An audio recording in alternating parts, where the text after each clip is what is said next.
In triathlon, everything is just always moving. You have to dig really deep to win this one. If you have any weakness, you're definitely not going to win this race. I actually feel like pain from effort and pain from exertion is the best kind of pain. On one side you have the pain, on the other side you have the love. Different kinds of pain, physical, mental, emotional. Swim hard, bike hard, run hard. We shared this crazy experience of racing on a racetrack in Miami in March. When it's a racetrack, it's a very demanding course because of the climate. If I am the one out ahead, then I'm definitely thinking about the women behind me. And you have to push really hard. Every indicator in your body is telling you to stop, but we keep going.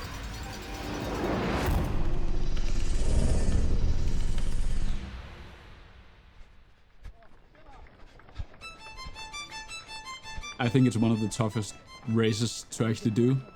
It's a little bit unusual to want to go somewhere like Miami, and not go to the beach, to instead ride loops as fast as you possibly can and run on the surface of the sun.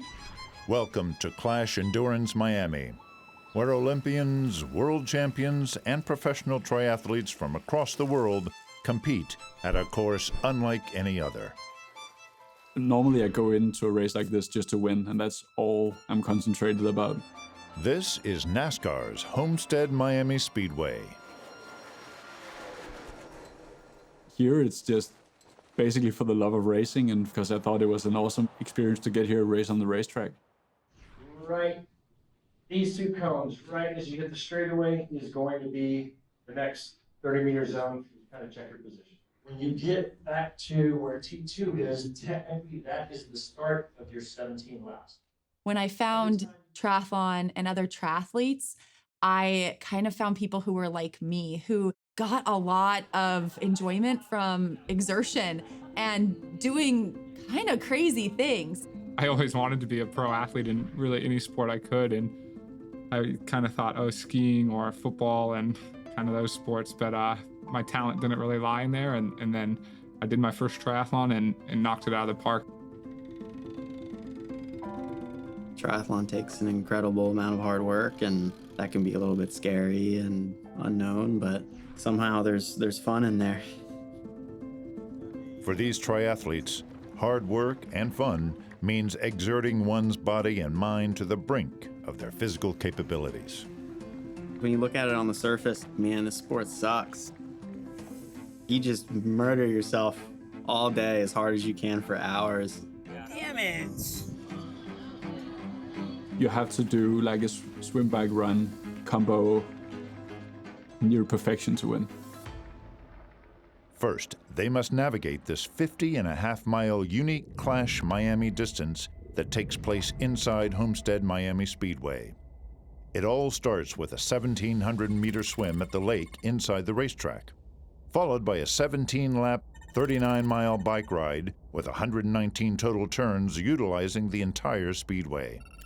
And finally, a 7-lap, 10.5-mile run around the oval track before crossing the finish line. I think there is something special about it having 3 different disciplines, and it adds a lot of variety. It's something that to get good at all 3 disciplines, it takes so much time. It's like studying for a test where if you try to cram the day before, you're kind of screwed. But if you do a lot leading up to it and just relax the day before, you're usually better off. So that's kind of how I approach triathlon, which I did not approach my schooling that way, and that's why I'm better as a triathlete.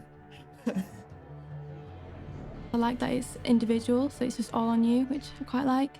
So you don't rely on anyone else, and it's just your effort on the day.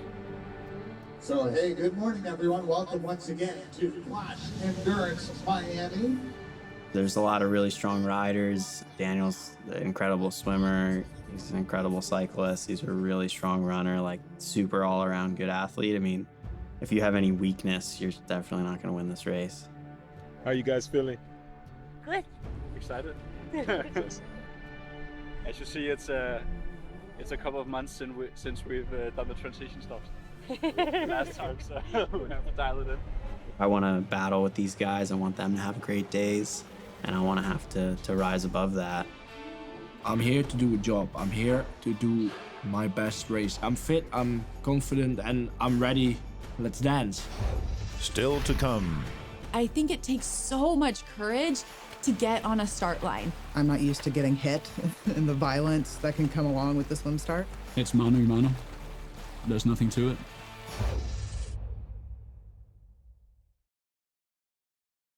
Thanks to all of our athletes for coming on out, being part of our event here. You never know who's gonna step up and challenge you and also just have a great day for themselves. I want to be the best triathlete in the world, and that's determined on race day. So you have to dig really deep to win this one, and especially when you have a guy like Lionel here, like you just know that he's gonna leave his soul out on that race course no matter what, and that's the kind of racing you want to do. I can find myself with negative self-belief and negative thoughts starting to swim, and I worked really hard on eliminating those thoughts and actually focusing on the joy of starting that race. Now, the work that you've done, let's let it show off and see what happens. I love the water, and I think how lucky am I that I get to be in this body of water on a Friday morning with other people. And I think it takes so much courage to get on a start line at any level. Start lines are scary. I think I'm a little bit nervous at that moment, but I think I'm just really focused on what I'm going to do. 10 seconds, gentlemen. It is such a quick moment in time where they tell you you're in the hands of the starter. You're in the hands of the starter. My mind is just blank. And I just don't think of anything except for just waiting for that gun to go off and getting the best start I can.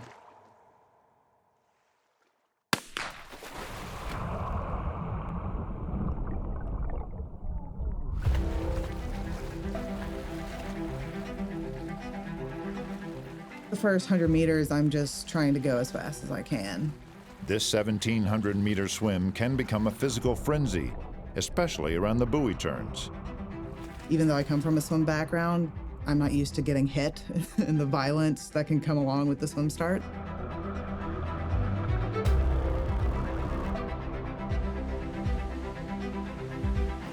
The swim is complex and difficult because it's 2 loops, it's a narrow start. Start on the left, and felt like the guys on the right definitely got a jump on us. Getting into it, head down, hoping to get to the buoy first. If I see someone around me trying to hop on their feet, or if they hop on my feet, it's fair game. It's mano a mano. My aim was to kind of try and be in contact with the lead swimmers. It was kind of a battle with the first turn being right, so really had to fight. And I was like, this is a really important moment in the race. Let's go take care of it. You have 1, 2, 3 turns per loop, so you have 6 different turns, which give opportunities for people to drop people. You've got an Aussie exit where you have to get out and run. Try to just stay within myself and just all my focus points, just nail it. Swim as efficient as possible. Those guys were going quick and never really slowed down. There was no points where you were like, oh, I can have a little rest. Like, you was always on it. Coming up, Such a demanding bike course in terms of the heat and the cornering and being aero and pushing power. And it's not physically, it's mentally that wins the game.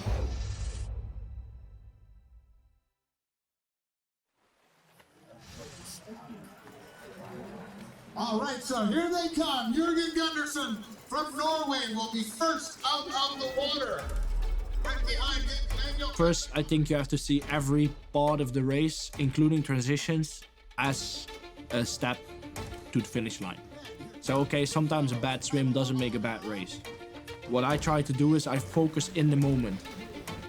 Once I get out of transition, I try to go step by step on what I have to do, taking off the wetsuit, getting the helmet on. Throughout the bike, I'm just trying to stay engaged, really, because unless you're in a bike pack, it's a long day out there. Staying engaged is something that I'm working on.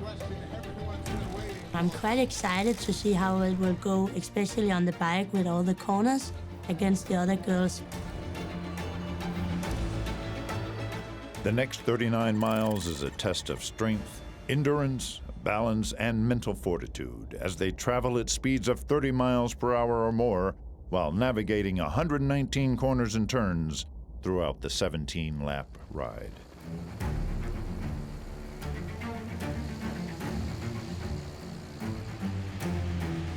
I think Clash Miami is the hardest bike course, minute for minute or mile for mile, for a triathlon in terms of the heat and the cornering and being aero and pushing power, and it's all combined into this hour, 20 minutes on a bike. That it's a course that suits a strong cyclist here. It's also the most fun bike course like ever because it's just exhilarating, you know, at 30 miles an hour. And I like the loops. I love doing laps because you can recognize what's coming next and you can just count down almost. Set off on the bike, I knew Tom was gonna be flying. I had my chain dropped midway, just popped off. I was like, oh no. And so I'm reaching down, I'm coasting, I'm trying to get it back on. I'm like, and I'm like, are you kidding me? I couldn't get it. You can cry about it and whine about it and make excuses, but excuses don't win races. Maybe you got a little extra work to do, but who cares? Every time you come around, you get to see how far behind you are. And Tom, I was like 3.5, 4 minutes. Maybe like that's doable.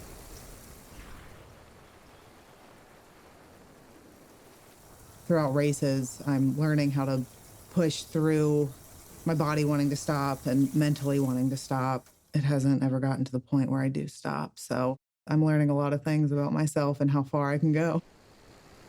We always want to know how far we can push. Until you hit that line, like, you'll never know. We have some screws loose of how far we can go.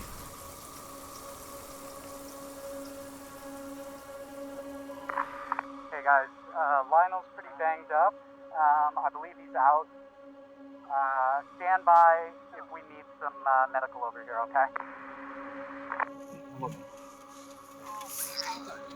I don't know what's going on there, though. Yeah, I don't know what happened. I was taking the corner, and all of a sudden I was flipping over the handlebars. Who's in the lead? Bishop. Yeah, Bishop. Your arms above your head. Damn it! Where was Backegard? He's 30 seconds ahead of you. Man, it was gonna be a battle. For sake. Damn it! You want to keep going? Yeah, I'm like my leg is. It can't move my right. Like I can't really use it. Yeah. Damn it! You're putting yourself through this pain to get better, and you find ways to cope with it, to manage it, to maybe experience more of it for longer. I think a lot of people, they think as you get better, oh, it gets easier, and I think it actually gets quite a lot harder because you train yourself to sustain like so much more for so much longer. At the end of the day, it all is in your mind, right? Like you can decide to listen to that or you can decide not to. You just have to make a choice that like you've got to keep going, and in some ways you also tell yourself that that's what it's supposed to feel like. It's supposed to make you want to quit. It's supposed to hurt. Like you're not supposed to want to keep going.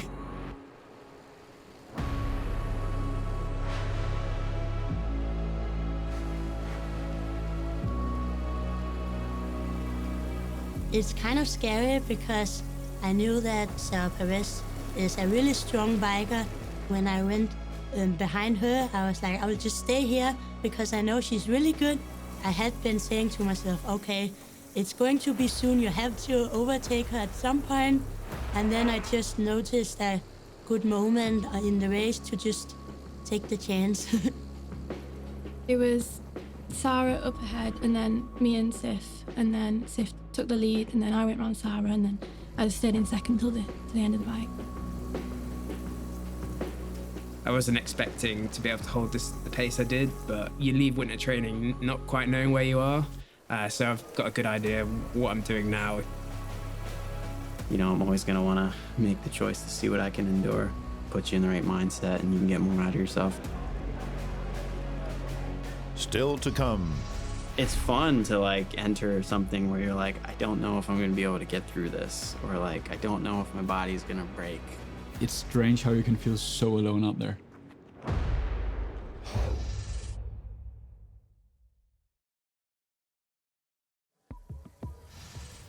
As the athletes transition from bike to run, they're going to feel the track temperature of 132 degrees. With the 7-lap, 10.5-mile run left, it's full gas or nothing. When you're out on the run, it's mostly about trying to do it as fast as possible and also just fighting against yourself at some point, because you don't really think about what other people are doing. You're just thinking about, okay, I have to go as fast as possible. I hope that my place in the race is that I make it hard for whoever is out there. You know, I either want them worried about me, that I'm behind them and you never know what's gonna happen on that run, or I want to be out ahead and making them work to pass me, because I think it should be hard. It should be hard to win. I set out on that run and I was like, all right, man, this is what it's all about. Like, this is your time.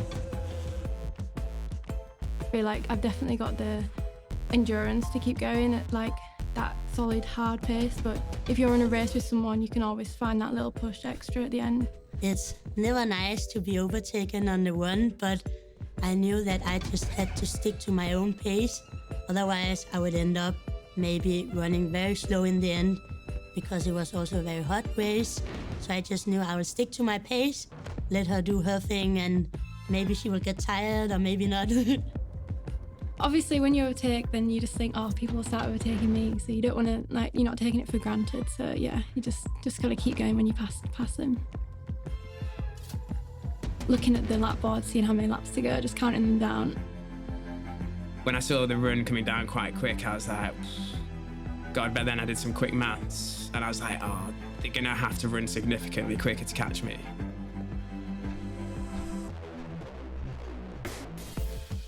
I knew Sam and Daniel were like, you know, they're always really strong on the run. Got after it and started making my way up, and you know, seeing splits every lap, and I'm liking the math. Sam Long caught me, and I thought, well, now it's just gonna be a foot race. To be fair, I actually thought we were running for first place, but it turns out there was a Brit who had other plans, and also Jason West, whom I underrated by mistake. I caught up to Daniel and just kind of sat behind him a little bit in the headwind, and I was like, all right, you did like 3 hard laps to bridge up to these guys. Let's get your bearings a little bit, bring your heart rate down. All right, I should catch him with like a lap and a half, and that's about exactly where I got him. Just set sail, and at that point, it's like your legs are hurting, you're hot, you're thirsty, you're hungry, you know, it's tough, but it's like nothing's gonna slow you down at that point. You feel like you got wings, and you're just like, this is my time. In 1.5 lap, I started to like go a little bit faster, because I knew that the third place was coming up behind me. And I was like, okay, I really have to take the shot now and just go for it. And hopefully she won't come up to me, but it was really tough. Jason came around on the last like lap or so, and God, he was flying.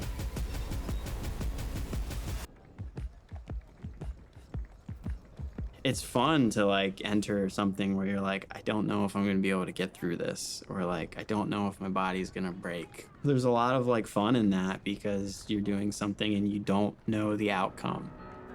Like, we live in a world where we want to know the answer to everything right away. You don't know the answer, you pull out your phone, you get the answer. But like, experience something where you don't know the answer, like there's so much living in that.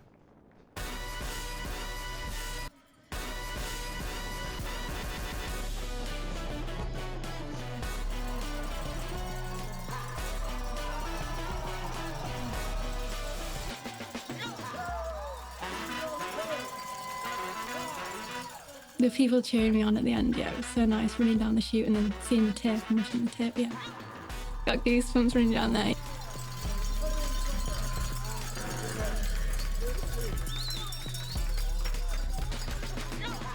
I'm glad it's over and I crossed the line first, so yeah, it's even better. I don't know how, but I did it.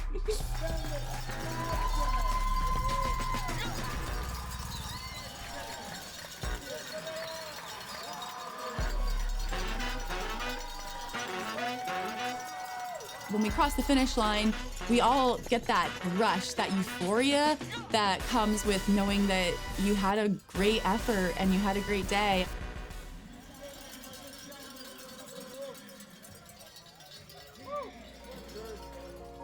Oh man, feel good. That was a hard race. That was a battle.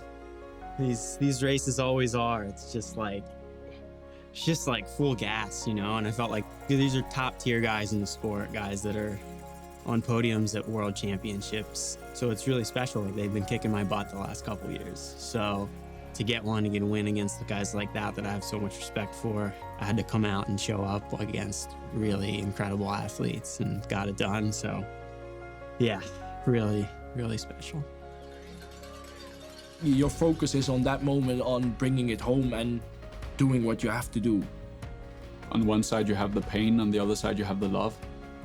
I love the pain and I love the kind of suffering you have to go through to make it on the other side.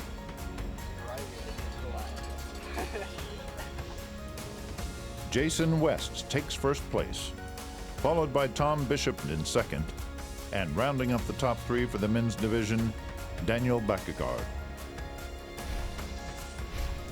And for the women, Lucy Byram finishes first, followed by Sif Madsen for second, and Pamela Oliveira takes third on the podium.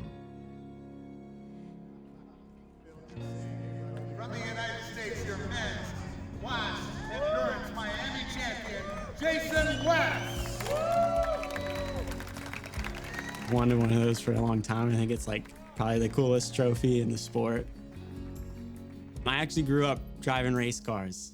So, you know, my parents were big NASCAR fans, and so to have a helmet maybe signed by the Daytona 500 winner, I think I'd love to just give that to my parents. So have you gotten a look at the medal yet? No. Holy cow. So those are me. Like, when you're a little kid and you're like, you want to do this for a living, you want to be a pro, and like races are putting you on the finisher medals, like, and you win the race. That's pretty cool. Man, yeah. Let's hear it for your women's champion, Lucy Byram. Lucy Byram, Sif Madsen, Pamela Oliveira. All right, show us what you got here, guys. Jason West, Thomas Bishop, Daniel Bakkegaard.